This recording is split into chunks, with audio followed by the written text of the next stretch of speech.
አርቲፊሻል ኢንተለጀንስ ኤአይ እየተባለ ከረንትሊ አርቲፊሻል ኢንተለጀንስም የኮምፒውተር ሳይንስ አንዱ ብራንች ነው።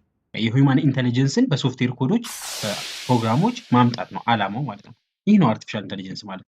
አርቲፊሻል ኢንተለጀንስ ቤዝድ ኦን ኬፓቢሊቲ በአቅሙ በሶስት ይከፈላል። ናሮው አርቲፊሻል ኢንተለጀንስ፣ ጀነራል አርቲፊሻል ኢንተለጀንስ እና ሱፐር አርቲፊሻል ኢንተለጀንስ ብለን በሶስት ከፍለን እናያቸዋለን። ቀጥል ቤዝድ ኦን ፈንክሽናሊቲ ካየን ደግሞ ልክ ፈንክሽናል እንዴት ፈንክሽናል ያደርጋሉ ነገሮችን በሚሉት ሪአክቲቭ እና ሰልፍ አዌርድ።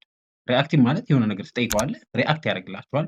ሰልፍ አዌርድ ደግሞ በራሱ ላይክ እንደ ሰው አዌርድ ሆኖ ዲሲሽን ሜኪንግ አድርጎ ምናምን ማለት ነው። በኬፓቢሊቲ ያለውን የአርቲፊሻል ኢንተለጀንስ ታይፖች እኔ አርቲፊሻል ናሮ ኢንተለጀንስ ወይም በአህጽሮተ ቃል ኤኤንአይ፣ ሁለተኛው አርቲፊሻል ጀነራል ኢንተለጀንስ ኤጂአይ እና አርቲፊሻል ሱፐር ኢንተለጀንስ ኤኤስአይ የሚባሉት የአርቲፊሻል ኢንተለጀንስ አይነቶች አሉ። ኤኤንአይ የሚባለው ይሄ ዴዲኬትድ ቱ አሲስት ዊዝ ኦር ቴክ ኦቨር ስፔሲፊክ ታስክ ለአንድን ታስክ ብቻ እንዲሰራ የሚሰጠው የአርቲፊሻል ኢንተለጀንስ አይነት ናሮ ኤአይ ይባላል። ጀነራል አርቲፊሻል ኢንተለጀንስ የሚባለው ደግሞ ዚስ ቴክኖሎጂ ፍሮም ዋን ዶሜን ትራንስፈር ቱ አናዘር ዶሜን ልክ እንደ ሰው ማለት ነው። እውቀትን ራሱ ይማራል፣ ለሌሎች ማስተላለፍ ይችላል ምናምን በቃ እንደ ሰው ሲሆን ጀነራል አርቲፊሻል ኢንተለጀንስ ሆነ ይባላል።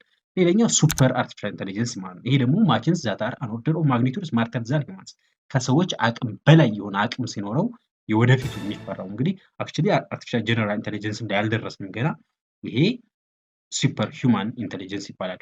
ሶ ናሮ ኤአይን ለብቻ ነጠል አድርገን ስናየው ጎል ኦሪየንትድ ነው። ለሆነ አላማ ለሆነ ጎል ነው የሚሰሩት። ናቹራል ላንጉጅ ፕሮሰሶች አሁን ላይ ያሉት ለምሳሌ እነ ቻት ጀሚናይ ምናምን የሚባሉት ኤንኤልፒ ቻት ቦቶች ናቸው። ሁለተኛው ታይፕ ኤጂአይ የሚባለው ነው። አርቲፊሻል ጀነራል ኢንተለጀንስ የሚባለው ይሄ ልክ እንደ ሰው ሲሆን ማለት ነው። እንግዲህ ሶ አርቲፊሻል ጀነራል ኢንተለጀንስ ምን የተለየ ነገር አለው? ክሬቲቭነስ አለው ልክ እንደ ሰው ልጅ ማለት ነው። ባክግራውንድ ኖሎጂ አለው፣ ይማራል፣ የሆነ ነገር ተምሮ ይዟል ማለት ነው። ሌላኛው ሱፐር ኢንተለጀንስ ወይም አርቲፊሻል ሱፐር ኢንተለጀንስ የሚባለው ነው። ይሄ የሰው ልጅ አቅም ሲያልፍ ነው። እንግዲህ ላቅ ብሎ ሲያልፍ ሲያልፍ እንግዲህ አርቲፊሻል ሱፐር ኢንተለጀንስ የሰው ልጅ ሲያልፍ በምን ላይ ያልፋል? በሳይንቲፊክ ዲስከቨሪ አዳዲስ ሳይንቲፊክ ዲስከቨሪዎችን ያመጣል።